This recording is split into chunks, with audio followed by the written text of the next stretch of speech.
Hello friends, welcome back to my channel. So friends, जैसे कि आप लोगों को पता है केवीएस का जो एग्जाम हुआ था उसमें TGT, PGT, principal, vice principal, इन सबकी जो रिजल्ट था वो आ गया था और आंसर्स की भी आ गई थी। और वैसे ही जो केवीएस पीआरटी था उसकी भी आंसर की आ गई थी, बट उसे फिर से वापस से क्लेम किया गया था। जो उसमें क्वेश्चंस थे, जो आंसर की में क्वेश्चंस थे, वो बहुत सारे लोगों के गलत हुए थे। सही आंसर्स को गलत कर दिया गया था। इस वजह से सभी बच्चों को जो उनकी आंसर की थी उसको चैलेंज किया गया था। तो उस समय उसके बाद से उसकी कोई भी अपडेट नहीं आई थी, लेकिन आज फिर एक नई अपडेट आई है। आपने देखा होगा जो कल आंसर्स की से रिलेटेड जो भी चैलेंज किए गए थे उनके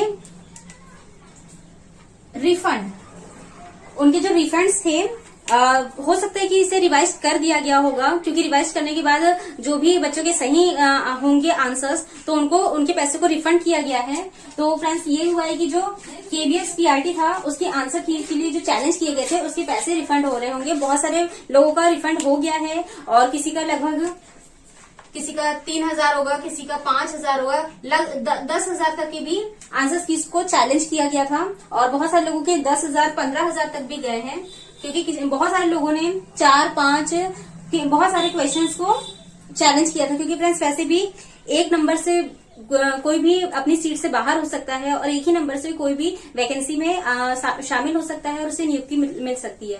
तो इस वजह से अगर किसी के 10 क्वेश्चंस गलत हो रहे होंगे और उसी की वजह से वो अगर आगे जा सकता है, तो चैलेंज जो 10,000 रुपए है वो वैसे तो बहुत सारे लोगों के लिए, गरीब लोगों के लिए तो बहुत बड़ी बात थी, लेकिन फिर भी लोगों ने चैलेंज किया। पर उनको फिर भी ये डाउट था कि हमें रिफंड मिलेगा नहीं मिलेगा, हमारे आंसर सही होंगे नहीं होंगे, क्योंकि उस समय जो भी सब मुद्दा चल रहा था, क्योंकि धांधली भी हुई थी इस पेपर में, पर उससे रिलेटेड कुछ भी मतलब कोई प्रक्रिया ही नहीं की गई, ना ही कोई छानबीन की गई, कुछ भी नहीं किया गया।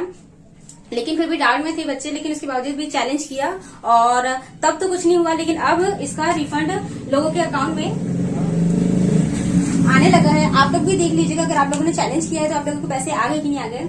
और रही बात इसका रिजल्ट कब आएगा, तो फ्रेंड्स, पहले तो जो ट्रांसफर्स थे, जो कम से कम 5-7 साल के जो उसमें टीचर्स वगैरह थे, तो उनके ट्रांसफर्स हुए थे। बहुत सारे लोगों के ट्रांसफर्स हुए थे और उसके बाद LDCE के भी ट्रांसफर्स होने वाले हैं। तो इनके ट्रांसफर्स हो जाएंगे, उसके बाद ही कुछ केवीएस पीआरटी का रिजल्ट आ सकता है। लेकिन उसके पहले इसकी रिवाइज्ड आंसर की आएगी,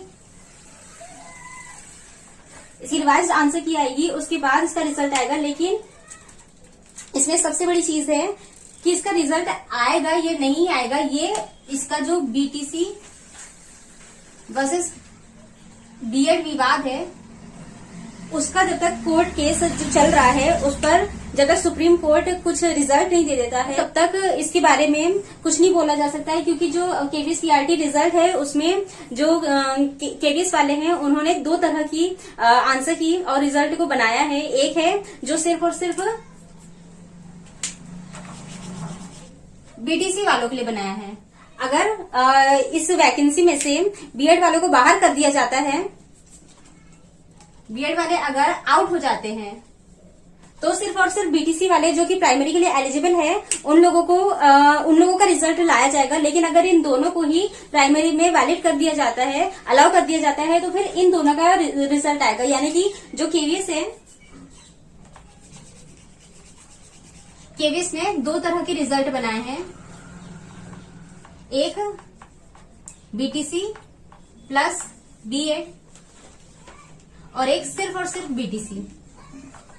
तो देखते हैं जो सुप्रीम कोर्ट का फैसला आता है, सुप्रीम कोर्ट के फैसले पर ही ये सारी चीजें निर्भर करती है कि आपका रिजल्ट किस तरह का आ रहा है। वैसे तो बीटीसी वालों को तो टेंशन लेने की जरूरत है, उनका तो रिजल्ट आएगा ही। तो इसी के ऊपर डिपेंड करता है कि बीटीसी वालों को तो ऐसे भी लिया जाएगा क्योंकि वो प्राइमरी में एलिजिबल होते हैं। लेकिन बीएड वालों का ही मुद्दा है कि वो अलाउ होंगे या फिर बाहर होंगे।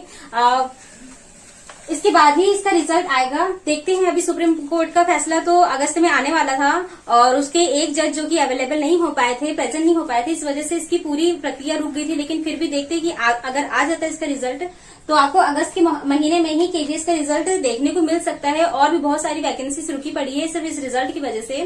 तो देखते हैं क्या इसका रिजल्ट आता है। बाकी आने वाली अपडेट्स के लिए मेरे चैनल पर बने रहें। मिलते हैं मेरे नेक्स्ट वीडियो में। Till then stay happy, stay healthy, bye.